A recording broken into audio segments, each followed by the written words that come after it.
வணக்கம் தோழிகளே, தோழர்களே. மழையோட நம்ம தோட்டத்தில் என்னென்ன பூக்கள் பூத்திருக்காங்கன்னு சுற்றி பார்க்கலாமா? வாங்க. நிறைய ரோஜா பூக்கள் பூத்திருக்காங்க. ஆனால் அதில் ரொம்ப இன்ட்ரெஸ்டிங்கான பூ அப்படின்னா இந்த மினியேச்சர் ரோசஸ். குட்டி குட்டியாக நிறைய பூக்கள். இந்த மழையோடு அந்த பூக்களை பார்க்கும்போது அவ்வளோ அழகாக இருக்காங்க. நிறைய மொட்டு கட்டி இருக்குது. பார்த்திங்களா எவ்வளோ அழகாக இருக்குன்னு. அடுத்தது இந்த ஜினியா பூ 2 கலரில் நம்மக்கிட்ட இருக்குது. ஒன்று இந்த லைட் எல்லோ, அடுத்து டார்க் எல்லோ. அடுத்து 80s 90s கிட்ஸோட ஃபேவரட் பூன்னு சொல்கிறேன் இந்த ராமர் டிசம்பர்லேயே எனக்கு இந்த பூ ரொம்ப பிடிக்கும். அடுத்தது காக்கரட்டாம்பூ.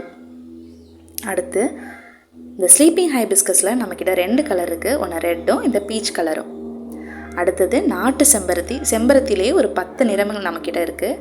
பாருங்கள் என்னென்னு. ரெட்டு, இந்த பிங்க்கு, அடுத்து இந்த எல்லோயிஷில் ஆரஞ்சு கலர், அடுத்து ஒயிட் கலர்.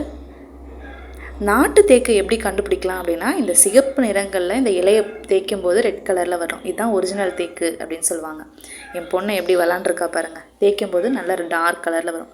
அடுத்து காஸ்மாஸ் பூக்கள், கலர் சேஞ்ச் ஆகுறது பார்க்கவே சூப்பராக இருக்கும். அடுத்து இந்த மிளகாய், 3 நிறங்கள் கொண்ட வானப்பாத்த மிளகாய். அடுத்து ஒரு குட்டி அறுவடை, முள்ளங்கி அறுவடை பண்ணலாமா? வா, சூப்பராக வந்துட்டாங்க. ஆனால் ரொம்ப பெருசாக வரலை, நார்மலாக சின்ன சின்ன தான் வந்திருக்கு.